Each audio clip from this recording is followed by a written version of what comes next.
30 నిమిషాలలో నొప్పి లేకుండా వేడికోస్ స్వయం చికిత్స. ఆవేశ హాస్పిటల్, హైదరాబాద్.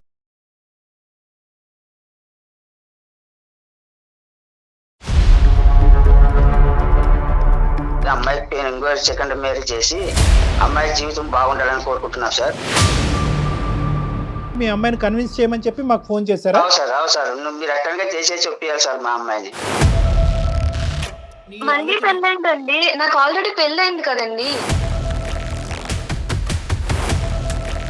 నీకేంటంటే నీ భర్త యొక్క మనసు కనిపిస్తుంది, ప్రపంచానికి మీ తల్లిదండ్రులకి ఏంటంటే అక్కడ ఉండేటటువంటి ఫిజికల్ ప్రాబ్లం, నువ్వు పడేటటువంటి కష్టం కనిపిస్తుంది. ఆడది పెళ్లి చేసుకున్నది శారీరక సుఖం కోసమా? 20 సంవత్సరాల పాటు కని పెంచి ఈ స్థాయి వరకు తీసుకొచ్చిన నిన్ను సుఖపడాలి అనే ఆలోచనతో తల్లిదండ్రులు మాట్లాడేటటువంటి ప్రేమతో కూడినటువంటి మాటలు. మా నాన్న చూసిన వాడు తాగుబోతాడు అయ్యుండి ఇలాంటి పొజిషన్ కి వచ్చి ఉంటే నేను వదిలేసి వేరే పెళ్లి చేసుకునేదాన్ని. అతని యొక్క సర్వీస్ ఎవరు చేస్తున్నారు? నా భర్త కదా, నేను బయట వాళ్ళతో ఎందుకు చేయిస్తానండి? ఇప్పుడు పెళ్లిలో ప్రమాణాలకు అర్థమే ఉంది, నేను వేరే వాళ్ళతో చేయిస్తే. ఒకసారి కన్యాదానం చేసిన తర్వాత పూర్తి బాధ్యత భర్తది. ఆయన నాకు తండ్రి తల్లి అన్ని. నేను ఆయన వదిలైతే రాను, వేరే పెళ్లి చేసుకోను. కావాలంటే వీళ్ళనన్ను వదిలేసుకుంటాను. కానీ మీరు ఇంకొకసారి ఇలా పెళ్లి గురించి మాట్లాడేలా అయితే కాల్ చేయొద్దు. నాకు మీతో అమ్మ నాన్న అనే సంబంధం కూడా పెంచుకుంటాను నేను. మాకు కూడా తల్లిదండ్రులకనే ఓ ప్రేమ అనేది ఉంటుంది కదా సార్. అమ్మాయిని కూడా మంచిగా చూసుకున్న వానికి ఒకటి మంచిగా వానికి ఇచ్చేది మళ్ళా. మరి ఇప్పుడున్న మీ అల్లుడిని మంచివాడనే కదా? ఆయన సూసైడ్ కూడా చేసుకోవడానికి ట్రై చేశారు. ఆయన కంటే ముందు నేను చచ్చిపోతాను ఆయన లేకపోతే. సార్ పోయినంత కాలం సేవ్ చేసుకుంటా ఎన్నాళ్ళు ఉంటుంది సార్ ఆయనకి.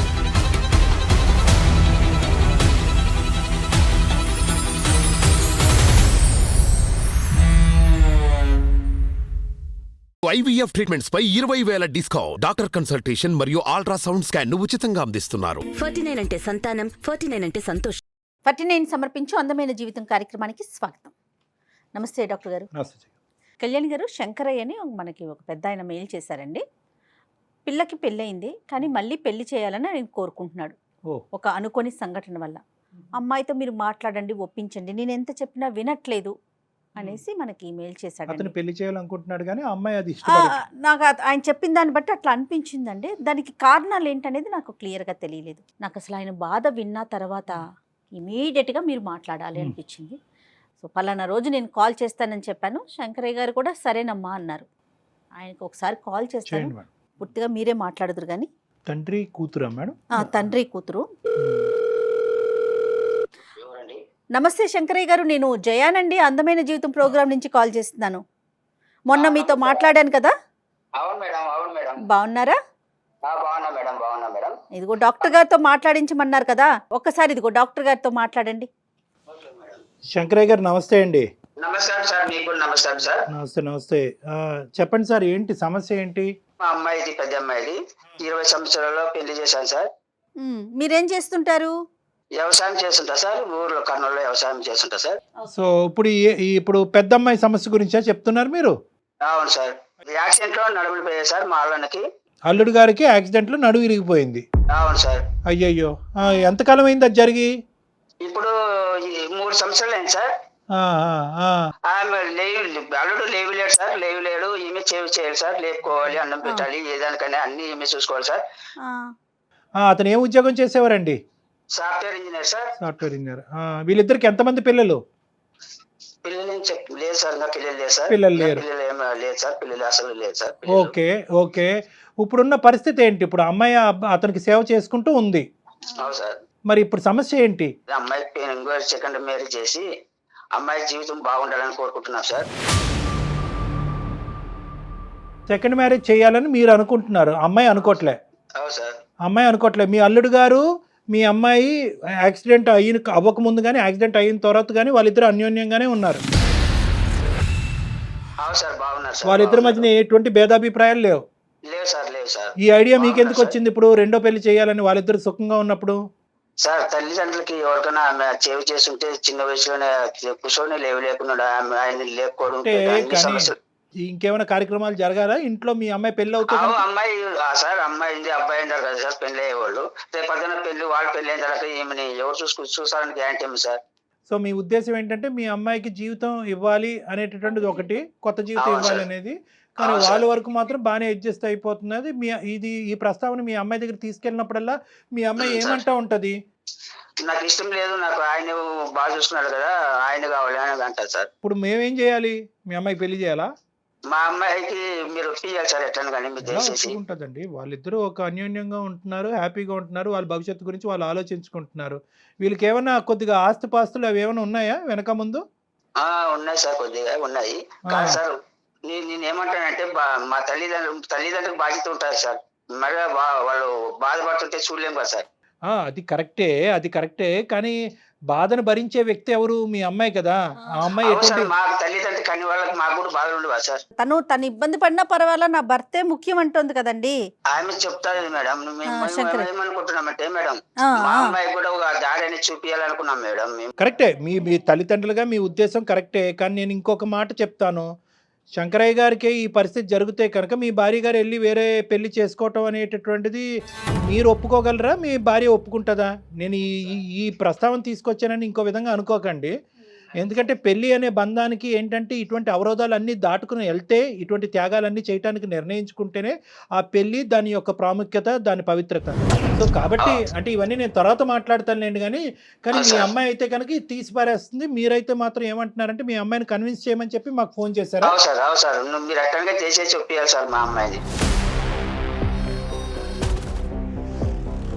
కొద్ది డెలికేట్ ఇష్యూ జయ గారు. కానీ అమ్మాయి ఎలా రియాక్ట్ అవుతుందో పూర్తిగా తన మనసు మీద ఆధారపడి ఉంటుంది కదా కళ్యాణ్ గారు. ఆ బాండ్ అనేటటువంటిది ఒకటి క్రియేట్ అవుతుంది చూడండి. ఆ బాండ్ అనేటటువంటిది ఈ యాక్సిడెంట్ ముందు ఒక 50% ఉంటే యాక్సిడెంట్ అయిన తర్వాత 100% అవుతుంది. ఇప్పుడు యూజువల్గా మనం ఎలా అనుకుంటాం అంటే బయట నుంచి చూసేటటువంటి, ఇప్పుడు అతను తల్లిదండ్రుల పాయింట్ ఆఫ్ వ్యూలో అతను ఆలోచిస్తున్నాడు.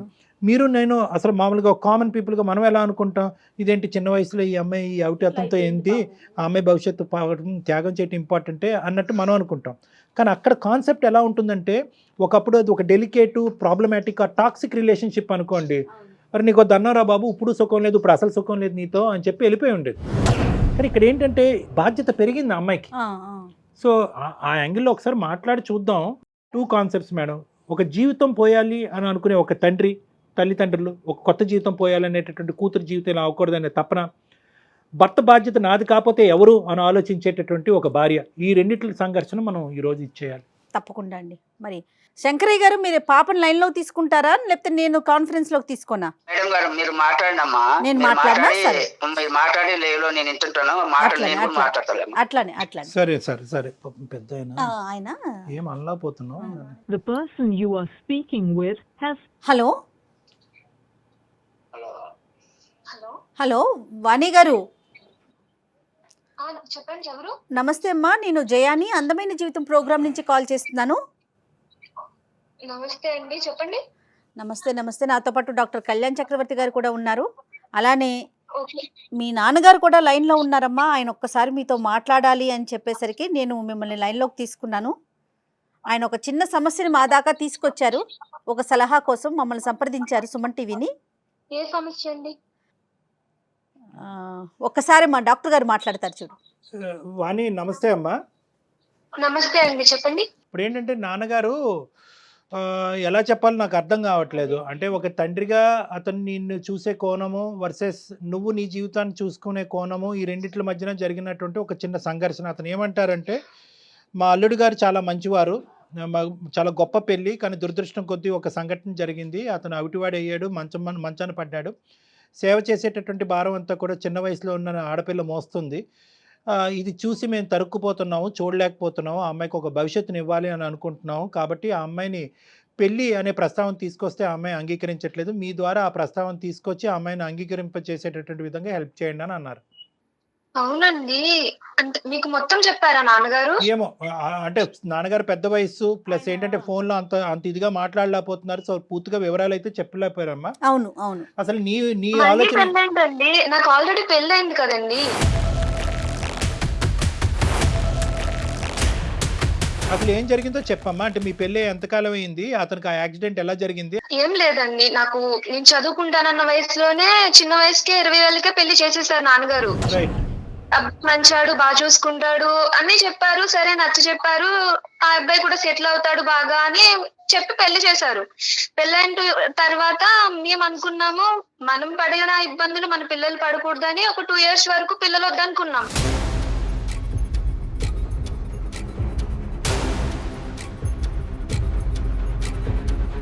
మేమంటూ కొంచెం ఫినాన్షియల్ గా సెటిల్ అయిన తర్వాత పిల్లల్ని కందాం ప్లాన్ చేసుకుందామని. మేబీ ఇంకా త్వరగానే మేము సెటిల్ అయ్యాము. 2 years లో బాగా సంపాదించుకున్నాము. అంత వెల్ సెటిల్డ్ హోమ్ తీసుకున్నాము, కార్ తీసుకున్నాము. మనకు ఇప్పుడు పిల్లల్ని చూసుకునే పొజిషన్ వచ్చింది అని ప్లాన్ చేసుకుందామని హనీమూన్ ప్లాన్ చేసుకున్నాం. అన్ఎక్స్పెక్టెడ్లీ సో మేము వెళ్ళిన టైం బాగాలేదు, నా రాత బాగాలేదు, మొత్తానికి యాక్సిడెంట్ అయ్యింది.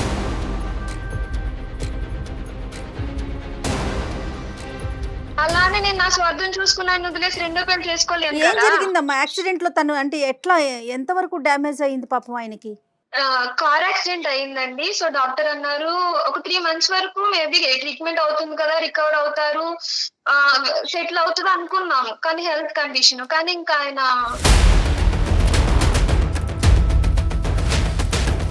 అంటే ఇప్పుడు ప్రస్తుతం ఎలా ఉన్నారమ్మా? మంచం మీద ఉన్నారా?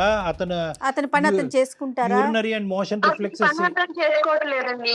అతను పని అతను చేసుకోవట్లేదు. ఇంకా అతను పిల్లలు అనడానికి మీకు వీలు అవ్వదని చెప్పేశారు డాక్టర్స్.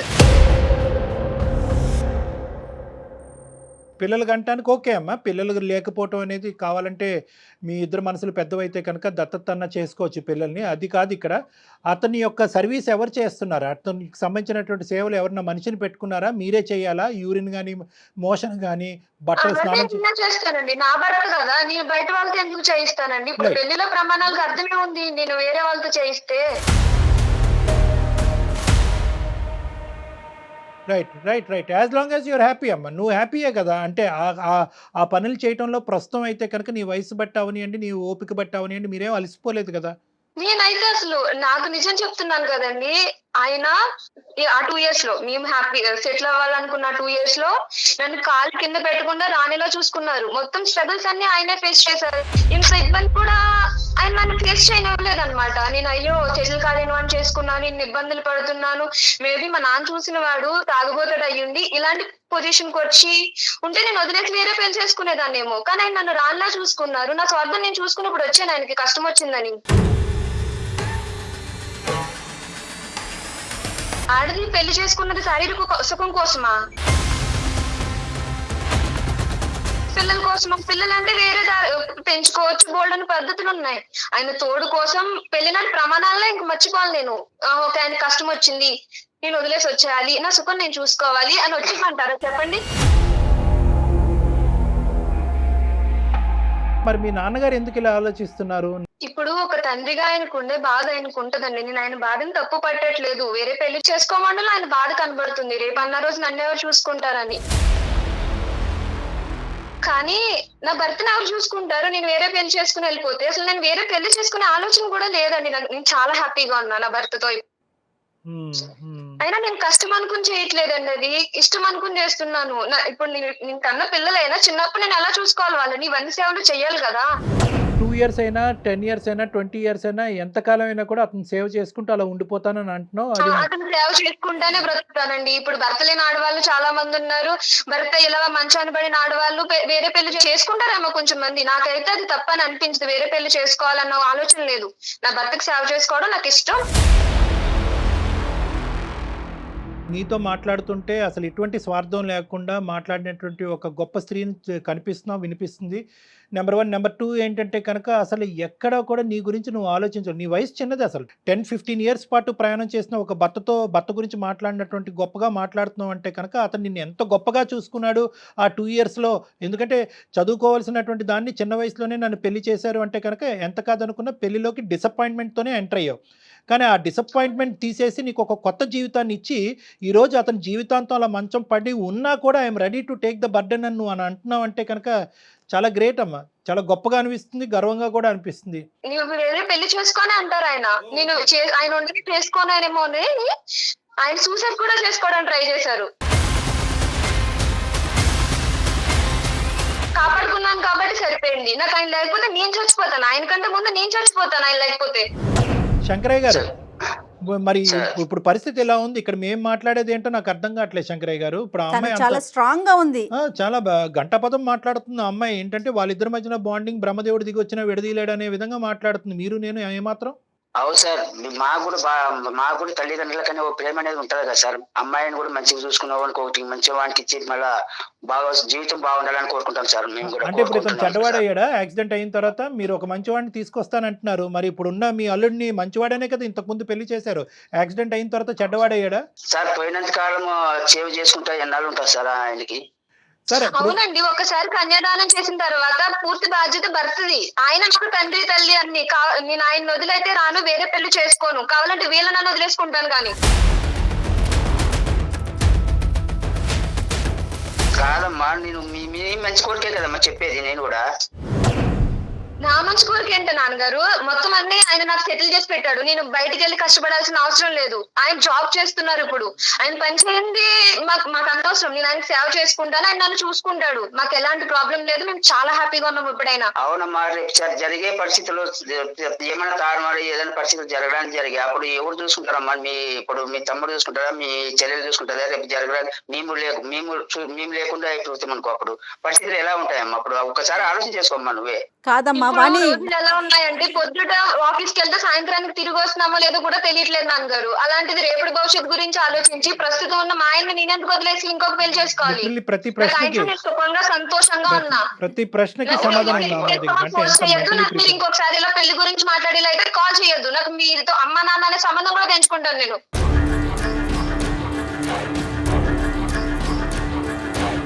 అమ్మ నీ ప్రేమ కోరే కదమ్మా మేము కోరుకుంటున్నది. శంకరయ్య గారు, ప్రేమ కోరుకుని అనేటటువంటి దాని వెనకాతల ఎక్కడో చోట ఒక గిరి అనేది ఉంటుంది. అర్థమైంది కదా? మీ ప్రేమ అనేటటువంటిది ఎక్కడి వరకు వెళ్ళొచ్చు అంటే కనుక తన ప్రేమించేటటువంటి భర్త యొక్క ప్రేమను చంపకూడదు అనే అంతవరకే మీ హద్దులు.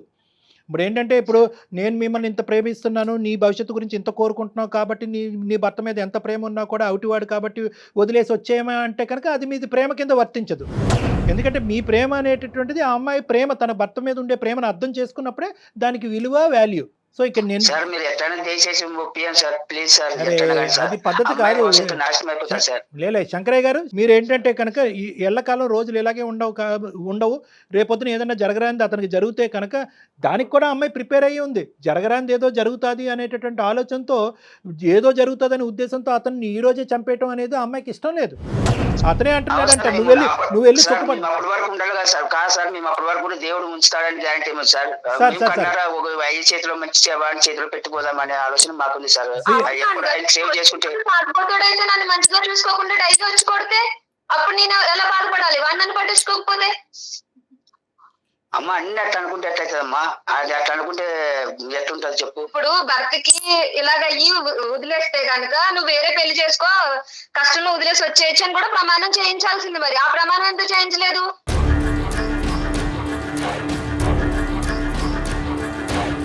అమ్మా ఇప్పుడు నువ్వు ఎంతైతే కనుక నీ 2 సంవత్సరాల పాటు ప్రయాణం చేసినటువంటి నీ భర్త గురించి అంత గొప్పగా మాట్లాడి, ఆ ప్రేమ గురించి అంత బలం గురించి అంత మాట్లాడుతున్నావో, 20 సంవత్సరాల పాటు కని పెంచి ఈ స్థాయి వరకు తీసుకొచ్చిన నిన్ను సుఖపడాలి అనే ఆలోచనతో తల్లిదండ్రులు మాట్లాడేటటువంటి ప్రేమతో కూడినటువంటి మాటలు, అభిప్రాయాలు వేరేనమ్మా, అభిప్రాయాలు వేరు. కానీ నేను నాన్నగారు, నేను ఇలా బాధపడుతున్నాను, నాకు ఈ కష్టం వచ్చింది, నేను తనకు చేయలేకపోతున్నాను సేవ, మీ ఇష్ట ప్రకారం నాకు పెళ్లి చేయండి అని నేను అతని దగ్గరికి వెళ్ళి నా కష్టాన్ని చెప్పుకుంటే కదా ఆయనకు బాధపడాలి. నేను చాలా సుఖంగా ఉన్నాను, చాలా సంతోషంగా ఉన్నాను. నా భర్త నాతో మాట్లాడితే చాలు, మేము కలిసి నవ్వుకుంటే చాలు, నాకు ఇంకేం అవసరం లేదు, నాకు నా భర్త ఉంటే చాలు అని నేను అంటున్నానండి. నీ సంతోషాన్ని, సుఖాన్ని నువ్వు ఒక విధంగా డిఫైన్ చేస్తున్నావు, ప్రపంచానికి ఒక విధంగా కనిపిస్తుంది. అందులో మీ తల్లిదండ్రులు కూడా ఒక భాగమే. అంటే ఏంటంటే, సేవలు చేసుకుంటూ కింద మీద పడుతూ నీ జీవితం లేకుండా అనేటటువంటి విధంగా ఒకటాలో వాళ్ళు ఆలోచించేది. రెండోది ఏంటంటే, రేపొద్దున ఏదన్నా జరగరాంది జరిగితే కనుక మా అమ్మాయి అప్పుడు మేము బతుకుండాలి కదా, అప్పుడు మా అమ్మాయి పరిస్థితి ఏంటని. అంటే తల్లిదండ్రుల పాయింట్ ఆఫ్ వ్యూలో వాళ్ళు ఆలోచిస్తున్నారు.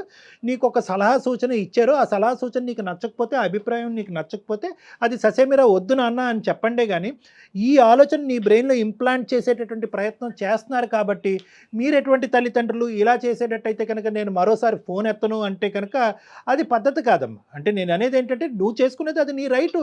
నీ భర్త ఎలా ఉన్నా కూడా నువ్వు హ్యాపీ, నువ్వు నీ భర్త హ్యాపీగా ఉన్నారని అనుకుంటున్నావు, ఆ సేవలోనే నువ్వు దైవ కార్యక్రమాన్ని నువ్వు చూసుకుంటున్నప్పుడు you go head, no problem. కానీ దయచేసి ఏ యాంగిల్లో వచ్చి ఏ విధంగా నీ తల్లిదండ్రులు ఒక ప్రేమతో వచ్చి మాట్లాడుతున్నారో వాళ్ళని మొత్తం దయచేసి మిస్అండర్స్టాండ్ చేసుకోవద్దమ్మా. అర్థమైంది కదా? అవును సార్, కానీ నేను ఎప్పుడు నా తల్లిదండ్రులు మిస్ అవుతున్నాను. పెళ్లి చేసుకుని వచ్చాను, నాకు నాన్నని చూడాలని ఉంది, అమ్మని చూడాలని ఉంది, నా పుట్టింటికి వెళ్ళాలని ఉంది అని నాకు ఎప్పుడు అనిపించలేదు. నన్ను అంత బాగా చూసుకున్నారు, వీళ్ళకంటే బాగా చూసుకున్నారు నన్ను ఆయన. అదే నాకు అర్థమవుతుందమ్మా. ఎటొచ్చి ఏంటంటే ఇప్పుడు నీకేంటంటే నీ భర్త యొక్క మనసు కనిపిస్తుంది, ప్రపంచానికి మీ తల్లిదండ్రులకి ఏంటంటే అక్కడ ఉండేటటువంటి ఫిజికల్ ప్రాబ్లం నువ్వు పడేటటువంటి కష్టం కనిపిస్తుంది. వాళ్ళది తప్పు లేదు, నీది తప్పు లేదు, అర్థమైందా? కానీ at the end of the day నువ్వు ఇంత బలంగా కోరుకుంటున్నావు కాబట్టి నా చావో రేవో నాకు అంతా ఇక్కడే, నా భర్తతోనే అన్నీ, నేను ఏ కార్యక్రమం చేసినా కనుక అందులో కష్టాన్ని చూడట్లేదు, ప్రేమని సంతోషాన్ని చూస్తున్నాను నువ్వు అంటున్నావు కాబట్టి ప్రపంచం అంతా కూడా ఏకమై నీకు వ్యతిరేకంగా వచ్చినా కూడా నిన్నేమీ చేయలేదు, మార్చలేదమ్మా. శంకరయ్య గారికి ఒక్కసారి చెప్పండి కళ్యాణ్ గారు. శంకరయ్య గారు సార్ చెప్పండి సార్. దీన్ని ఇక్కడితో ఆపేద్దాం. ఎందుకంటే కనుక ఇప్పుడు ఆ అమ్మాయి అక్కడ భర్తను వదిలేయటం అనేటటువంటిది జరగనటువంటి పని, ఇంకో పెళ్లి జరగటం అనేది డబల్ ఇంపాసిబుల్. మీరు ఆ అమ్మాయి బాగు కోరుకోవటం అనేది ఆ అమ్మాయికి కూడా అది బాగు అని అనిపిస్తే కనుక మీరు బాగు కోరుకోవడం, ఆ అమ్మాయికి అది బాగు అనిపించట్లేదు, ఆ అమ్మాయికి అది నరకం అనిపిస్తుంది. మూడో అంశం చెప్తాను వినండి. ఆ అమ్మాయి మీ అల్లుడు గారిని వదిలేసి రావటం అనేది జరగదు. ఇంకో పెళ్ళి అంటారా, అది మీరు కల్లో కూడా ఊహించుకోవద్దు. మీరు ఇది రబ్బర్ బ్యాండ్ లాగా ఇలా సాగ తీసుకుంటూ పోతే రబ్బర్ బ్యాండ్ కూడా తెగుతుంది, మీ ఇద్దరి మధ్యన బంధం తెగిపోయే అవకాశం ఉంది. ఆ అమ్మాయి అంది ఇంకో ప్రస్తావన, మళ్ళీ ఇంకోసారి ఈ ప్రస్తావన తీసుకొచ్చావంటే కనుక నీ ఫోనే ఎత్తను, నాకు అమ్మ నాన్న లేరు, నా భర్తే చాలు అనేటటువంటి పదాలు ఆ అమ్మాయి వాడుతుంది. అంటే దాన్ని బట్టి ఏంటంటే మీకు ఇచ్చేటటువంటి గౌరవం తగ్గించడం, మీ మీద ప్రేమ చంపించుకోవటం కాదు, కానీ ప్రేమ అనుకుంటూనే వచ్చి మీరు వాళ్ళ ప్రేమని ఇచ్చేస్తున్నారనేటటువంటి బాధతో ఎక్కడ ఆ అమ్మాయి బ్రెయిన్ వాష్ అయిపోయి రేపొద్దున ఆ భర్త దగ్గర నుంచి దూరం అయిపోద్ది అనే అభద్రతలో ఆ అమ్మాయి ఉంది. కాబట్టి ఈరోజు మీ పరిధిలో మీరు ఉండండి, నాకు నచ్చినటువంటి పని నా చేత బలవంతంగా చేయకండి అని చెప్పి 1కి 100 సార్లు ఆ అమ్మాయి చెప్తుంది. కాబట్టి ఈ ప్రస్తావన ఇక్కడితో వదిలేసేయండి. దయచేసి మీరు అర్థం చేసుకోండి. మీరు ఇది ఏంటంటే సరే సార్, మా అమ్మాయి మా అబ్బాయిని చిన్న అమ్మాయి అబ్బాయిని చూసుకొని ఉంటాంలే సార్, ఎట్లా ఏం చేస్తాం సార్, మళ్ళీ అమ్మాయి ఒప్పుకోకపోతే సార్. సరే సార్, అంతే ఎవరి ఇష్టం వాళ్ళది సార్. పిల్లలు కనగాలని కానీ వాళ్ళ భవిష్యత్తుని కానీ వాళ్ళ జాతకాలను కానీ మనం రాయలేం కదా. సో ఇక్కడ ఏంటంటే ఆ అమ్మాయి అది కోరుకుంటుంది, దాంట్లోనే ఆ సంతోషాన్ని చూసుకుంటుంది. So beat. ఇంకా మీ అమ్మాయి వచ్చి తలనెత్తి నోరు బాదుకుని నాన్న నా జీవితం ఇలా అయిపోయిందంటే కనుక అప్పుడు వేరే విషయం. ఇప్పుడు మీరు కీడించి మేలించాలన్నట్టుగా రేపొద్దున్న ఏదన్నా జరిగితే అంటున్నారు కదా, జరిగినప్పుడు చూద్దాం. ఇప్పుడు మనం ఎట్లా చెప్పగలుగుతాం? రేపు జరగబోయే సుఖం గురించి ఇప్పుడు ఉండేటటువంటి నరకాన్ని అనుభవిస్తారా వాళ్ళిద్దరు? కాదు కదండి. ఇప్పుడు నరకాన్ని అనుభవించమంటారా విడిపోయి? అది కరెక్ట్ కాదు. సో రేపొద్దున ఏదైనా సమస్య వస్తే కనుక అప్పుడు సంగతి అప్పుడు చూద్దాం. అర్థమైంది కదా? రైట్ అమ్మా, thank you so much Vani. Okay ma'am. కానీ ఆ అమ్మాయి చిన్న వయసు అయినా ఎంత స్ట్రాంగ్ గా మాట్లాడుతుంది కళ్యాణ్ గారు. అంటే అదే నేను చెప్తున్నానమ్మా, ఆ అమ్మాయికి హ్యాట్స్ ఆఫ్. ఇందాక చెప్పినట్టుగా ఏంటంటే పెళ్లిలో ఉండే పవిత్రతని చాలా చిన్న వయసులో అర్థం చేసుకుంది. ఇష్టం లేకుండా కష్టమైనా కూడా పెళ్లిలోకి ఎంటర్ అయిన తర్వాత పెళ్లి యొక్క విలువ, అంటే పెళ్లి యొక్క పవిత్రత, పెళ్లి యొక్క వాల్యూ అది మేడం. అంటే ఏంటంటే there is a bonding and relationship. అది ఒకటి. నేను కోరుకునేది ఏంటంటే ఈరోజు తండ్రిగా అతను ప్రార్థన చేయాలన్నా మన సుమన్ టీవీ అనేది అంత మంచి వ్యక్తికి కలకాలం ఒక మంచి జీవితం రావాలని కోరుకోవాలి. ఇదే ఓర్పు, ఓపిక, సహనం జీవితాంతం ఉండాలని. ఎందుకంటే చిన్న వయసులో ఉండే సహనం, ఓపిక రేపొద్దున పెద్ద వయసు వచ్చిన తర్వాత ఉంటుందా ఉండదా అనేది మనకు తెలీదు. అయినా కానీ ఉండేటట్టుగానే ఆ అమ్మాయి ఒక మాట తీరు, పద్ధతి, వ్యవహారం అనిపిస్తుంది. కాబట్టి ఖచ్చితంగా వాళ్ళిద్దరి జీవితాలకి మంచి ఆయుష్ పోస్తాడు భగవంతుని ప్రార్థిస్తున్నాం. తప్పకుండా అండి. Thank you so much Kalyan గారు. నమస్తే అండి. నమస్తే. IVF ట్రీట్మెంట్స్ పై 20,000 డిస్కౌంట్, డాక్టర్ కన్సల్టేషన్ మరియు అల్ట్రాసౌండ్ స్కాన్ ను ఉచితంగా అందిస్తున్నారు. 49 అంటే సంతానం, 49 అంటే సంతోషం.